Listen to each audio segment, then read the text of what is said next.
Assalamualaikum warahmatullahi wabarakatuh. Halo Sado, sahabat Dodolan. Selamat datang di Posdo, Podcast Dodolan. Perkenalkan aku Mindo, Mimin Dodolan. Nama aku Mita. Kesempatan kali ini kita mau ngobrol-ngobrol dengan Mindo yang paling lama di Dodolan Hijab. Oke, langsung aja. Ini Kak Elisa. Yeay. Halo, apa kabar? Kok aku sih apa kabar? Oh, gak apa-apa. Apa kabar? Baik. Oke, sekarang langsung aja Kak. Kita akan ngobrol-ngobrol tentang perjalanan Kakak mulai masuk sini sampai saat ini tuh gimana sih? Ada keluh kesahnya enggak? Duka senangnya enggak? Langsung aja nih dari pertama kali aku di sini ya. Ya. Jadi kalau misalkan sebenarnya panjang sih karena banyak perjalanan dan lika-liku juga kan. Waktu selama aku kurang lebih aku di sini itu dari 2019, berarti kalau sampai sekarang itu 3 tahunan ya, lebih 3 tahunan lebih. Jadi dulu awalnya aku bekerja sebagai apa ya, TU di sebuah sekolah. Iya. Terus kebetulan mau cari upgrade lah gitu. Akhirnya aku melamar di sini dan kebetulan aku adalah karyawan pertama gitu. Aku adalah Berarti karyawan ini pertama. pembukaannya Dodolan store-nya. Tapi sebelum ada aku itu si owner ini udah pegang gitu loh, jadi udah berjalan, jadi nggak mulai dari nol banget. Jadi ibaratnya udah ada lah customer, penjualan itu udah ada. Jadi karena si owner mungkin udah nggak sanggup pegang sendiri ya, jadinya mulai ngambil karyawan lah. Itu yang pertama kali itu aku gitu. Itu sih yang pertama kali. Terus apa, langsung suka duka? Suka dukanya di Dodolan itu apa aja? Oke, jadi pertama kali aku di sini itu karena benar-benar dari stoknya yang, karena kan kita apa ya, jualan online ya, stok stok barang itu masih benar-benar sedikit. Kalau misalkan satu ruangan depan itu tuh uh, kita juga belum punya rak, belum punya meja atau kursi, kita masih pakai meja belajar. Terus stoknya juga sedikit banget. Terus job desk aku waktu itu pas pertama kali adalah ibaratnya admin semua semua ini sih, nggak semua, maksudnya tetap dibantuin sama owner, cuman untuk garis besar job desknya itu semua yang kayak misalkan kalau sekarang ngedit foto udah ada konten kreator, terus administrasi juga udah ada bagian administrasi sendiri, terus kalau admin online buat ngurus customer udah ada sendiri.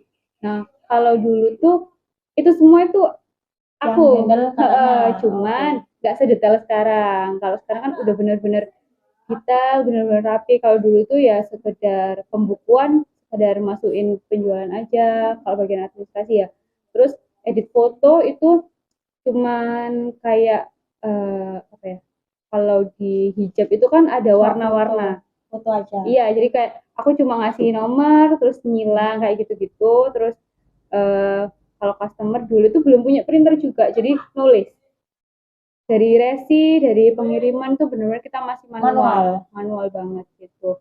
Tapi ya itu sih, seiring berjalannya waktu semakin alhamdulillah semakin rame, semakin penjualan meningkat. Jadi kita belajar dari yang awalnya kita serba manual gitu, kita menemukan apa ya, formula-formula gimana sih biar lebih efektif gitu. Contohnya kalau misalkan itu tadi apa, contohnya kita alamat, kalau dulunya kita nulis lama kan, kalau misalkan orderan banyak nggak mungkin kita tulis semua gitu, jadinya kita mulai beli printer, terus mulai ditata, mulai beli rak gitu untuk pertama kalinya. Itu sih dulu, pokoknya dulu tuh belum sampai sekarang lah. Kalau sekarang kita udah lumayan lah ya, laptop udah banyak, terus tim juga udah banyak. Kalau dulu tuh bener-bener aku masih sendiri sampai sekitar 1 tahunan. 1 tahunan aku kerja itu si owner mulai nambah tim satu lagi, nambah karyawan satu lagi gitu. Jadi terbantu lah gitu. Tapi waktu itu saya juga belum ini sih, belum belajar buat gimana caranya untuk job desk itu bisa apa ya, bisa efektif. Waktu itu tuh belum terlalu gitu gitu loh. Yang penting kehandle semua gitu. Tapi seiring berjalannya waktu kita mulai belajar yang pada akhirnya sekarang dibagi-bagi untuk administrasi sendiri, untuk content creator sendiri itu mudah-mudahan sih harapannya akan lebih efisien ya. Intinya kita selalu improve buat dan evaluasi juga buat job desk dan lain-lain gitu. Itu mungkin bukannya ya Kak ya, kalau senangnya? Kalau senangnya di sini, kalau misalkan dari diri aku, kebetulan aku tuh orangnya yang nggak terlalu apa ya, yang nggak terlalu muluk-muluk gitu loh. Maksudnya ketika aku masuk di sini karena emang aku basicnya itu dulu juga seneng jualan sama sekolah. Jadi jujur aja aku di sini tuh merasa ada rasa yang aduh dalam. Maksudnya maksudnya aku di sini dari awal aku di sini itu banyak yang hal-hal yang nggak aku apa ya, aku nggak berharap sesuatu tapi ternyata yang datang ke aku itu lebih besar gitu loh.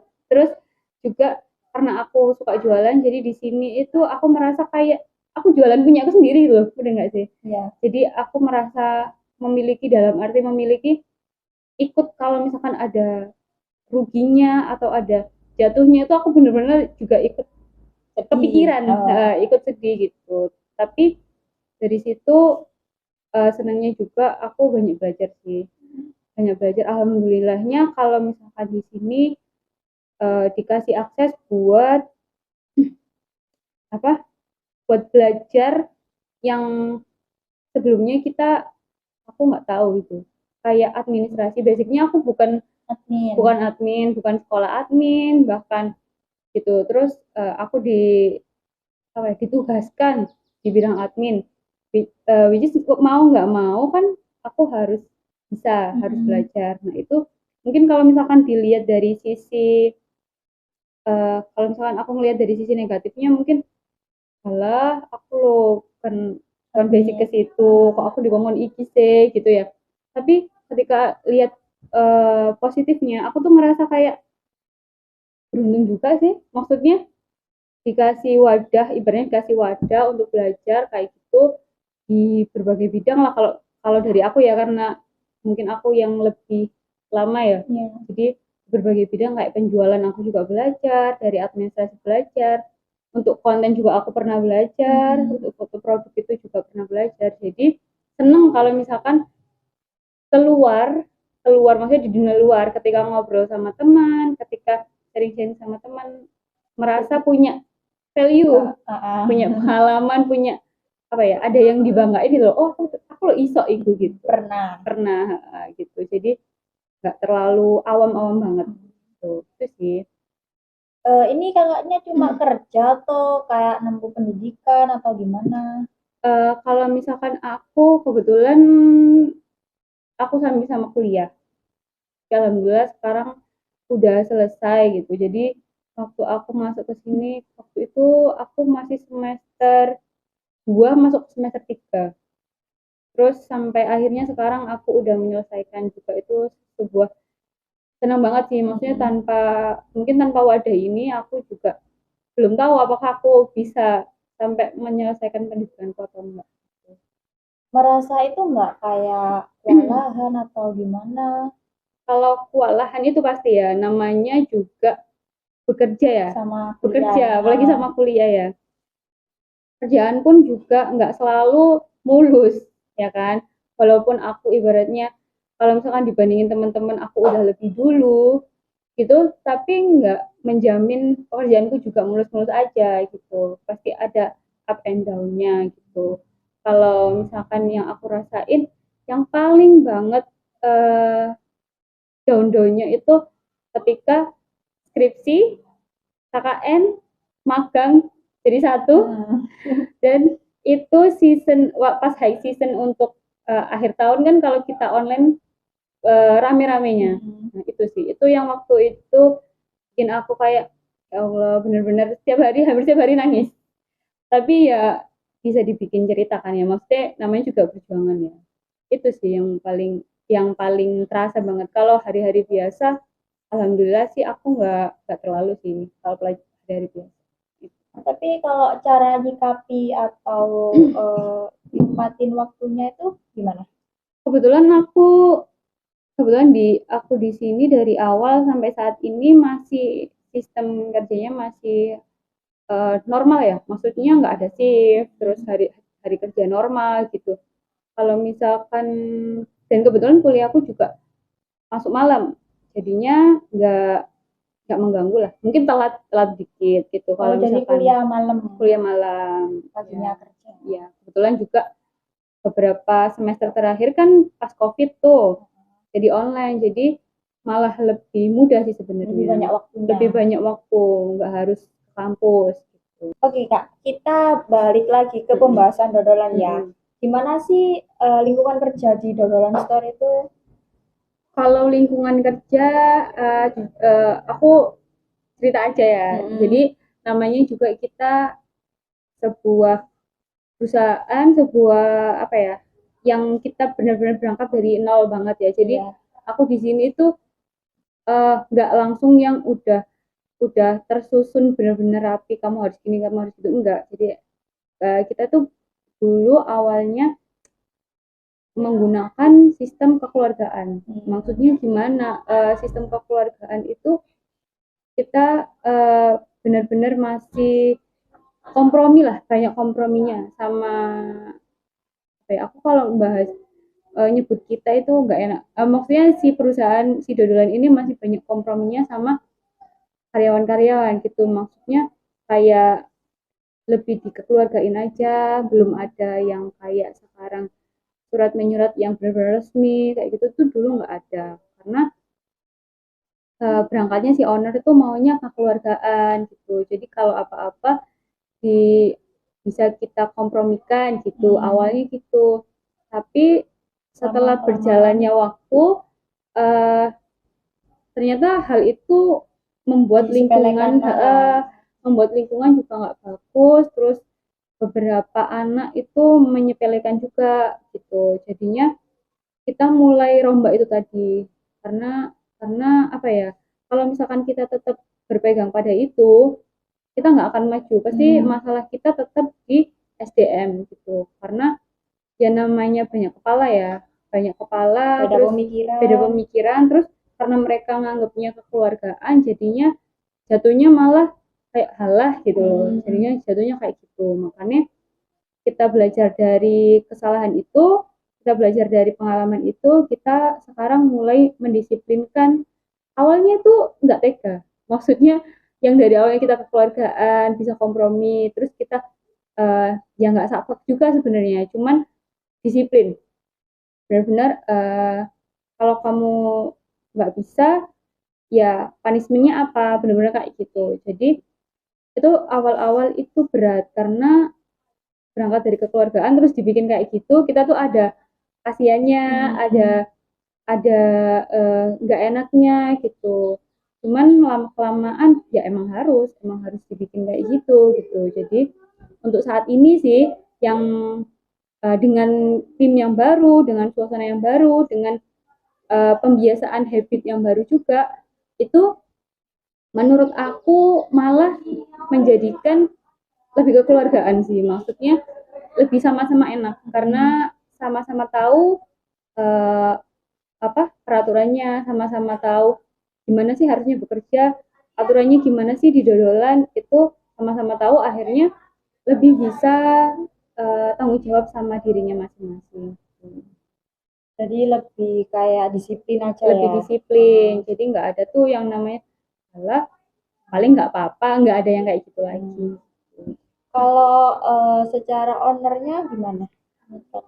Kalau dari owner Dodolan Hijab, kalau yang dari aku pribadi ya, dari aku ngerasain yang benar-benar pertama di sini sampai saat ini, yang nggak pernah berubah adalah gimana si owner ini mau karyawannya sama-sama belajar, sama-sama maju. Yang berubah cuman itu tadi ketegasan.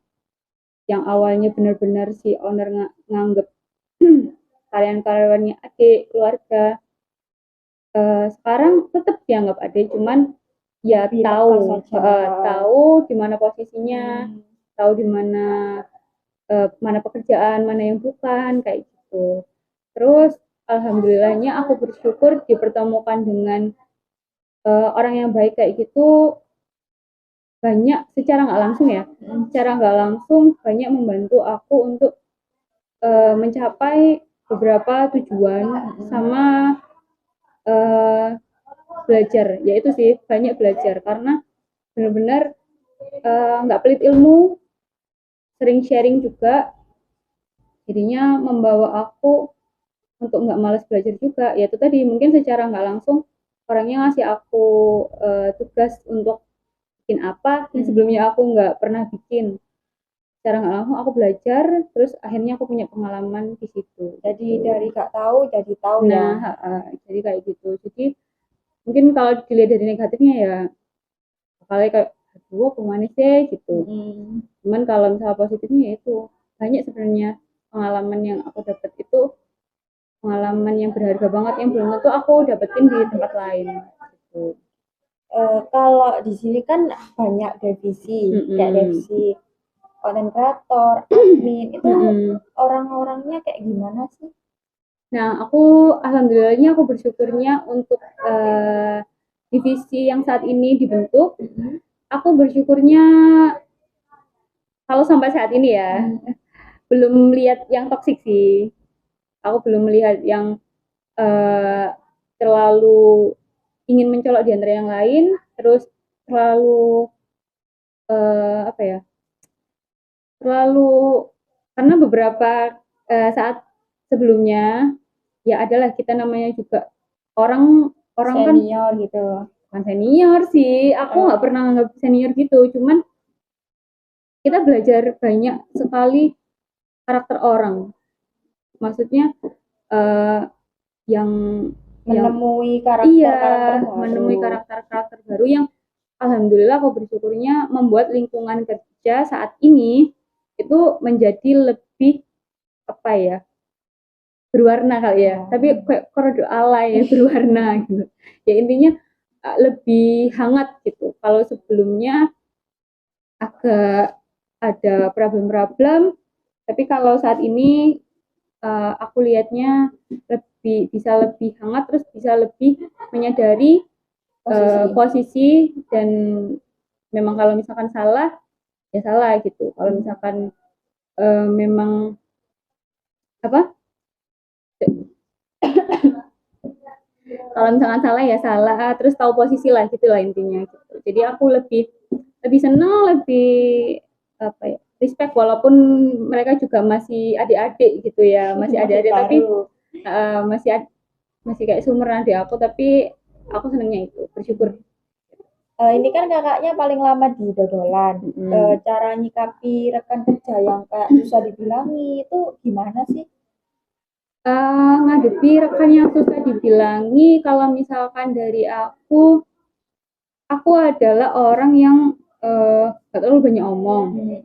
Ketika aku menemukan sebuah kesalahan, aku ingetin ketika kedua kali mungkin aku masih bisa ingetin, tapi kalau misalkan aku ingetin itu udah nggak bisa nggak didengerin, ya aku biarin aja sampai pada akhirnya owner turun tangan, biasanya gitu. Sampai akhirnya owner turun tangan, nah barulah itu kelihatan gitu. Karena apa ya, sebelumnya aku orangnya nggak mau terlalu nekan atau memperlihatkan aku senior gitu loh. Aku tuh nggak mau yang kayak gitu. Iya, aku tuh nggak mau kayak gitu. Jadi aku juga nggak mau kalau misalkan mereka nggak dengerin aku, ya udah gitu. Awalnya aku gitu, tapi setelah berjalannya waktu aku sering dikasih masukan juga buat ya lebih tegas lagi gitu, karena pada dasarnya emang apa ya, sebuah apa ya, sebuah perkumpulan lah ya kayak gitu ya, kayak kita ini kan banyak orang gitu. Emang perlu ada yang ngasih tahu yang mimpin. Kadang-kadang mereka nggak selalu bagus aja, ada kalanya mereka salah atau gitu, perlu ada yang benar-benar ngingetin secara tegas gitu ya. Jadi biasanya gitu sih. Aku pernah juga punya pengalaman yang nggak bisa diselamatin. Jadi yang awalnya itu masih kita selamatin, dalam arti masih kita pertahankan, dikasih tahu, berkali-kali dikasih tahu, secara apa ya, secara teks, maksudnya by WA atau by itu, terus secara lisan juga udah pernah, ditegur juga udah pernah gitu, tapi kita itu masih menyayangkan gitu loh, maksudnya jadi kita masih pertahankan gitu. Sampai suatu ketika sebenarnya kita udah tahu tuh ininya apa sebenarnya permasalahannya, cuman ya itu tadi kayak yang pertama kali aku bilang, kita berawal dari kekeluargaan. Jadi ketika kita mau ngekat atau mau nggak mempertahankan orang itu, kita tuh sebenarnya nggak sampai hati gitu loh awalnya, tapi setelah kita pertahankan begitu lama, ternyata nggak membawa malah lebih baik gitu loh. Jadi membawa penyakit itu jadi lebih parah gitu. Dan kayak analogi buah ya, kalau misalkan kita punya buah, tumpukan buah, kalau ada satu yang busuk pasti kan yang lain ikutan busuk gitu. Jadi gimana caranya kita menyelamatkan yang masih bisa diselamatkan, dan ya emang harus buang yang busuk. Nah gitu, mungkin akan dianggap jahat, mungkin ya, mungkin bagi di sisi mereka menganggapnya kita jahat gitu, tapi ya namanya pekerjaannya, itu balik lagi, kita udah pakai sistem kekeluargaan nggak berhasil, kita pakai sistem kayak gini pun juga nggak berhasil, ya jadinya ya mau nggak mau gitu, kita selamatin yang bisa diselamatin aja. Berarti gitu. Udah dikasih kesempatan tapi disia-siain. Udah dikasih kesempatan berkali-kali tapi tidak diindahkan gitu. Jadinya ya mohon maaf gitu, karena kalau misalkan kita terus-terusan mempertahanin satu penyakit, kita nggak akan maju, berarti ngurusin penyakit itu terus. Apalagi itu masalahnya adalah SDM ya. Kalau misalkan SDM, tahu SDM nggak? Sumber daya manusia, maksudnya ya manusia-manusianya yang ada di dalamnya ini, yang misal apa ya, anggapannya penyakit lah gitu. Kalau misalkan kita tetap mempertahankan penyakit, ya kita pasti ngurusin itu aja. Sementara kita bisnis ya, harusnya kan yang kita pikirin gimana caranya berjualan, gimana caranya kita dapat omset yang lebih, gimana caranya kita bisa ekspor misalnya gitu. Kita nggak melulu ngurusin orang itu aja gitu. Jadi ya mohon maaf gitu, karena ya udah dikasih kesempatan ya. Iya, kalau menurut mereka jahat ya monggo gitu. Itu sih.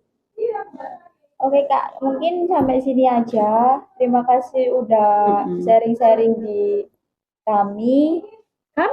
Aku juga bagian dari kamu. Loh, kamu masih jadi. Oke Kak, mungkin sampai sini aja. Terima kasih udah nyempetin waktu buat main ke Posdo. Lain hari kita akan lebih membahas lebih detail lagi tentang dodolan. Oke, buat teman-teman, terima kasih sudah klik video ini. Jangan lupa subscribe, like, dan share ke teman-teman kalian. Assalamualaikum warahmatullahi wabarakatuh. Sampai jumpa.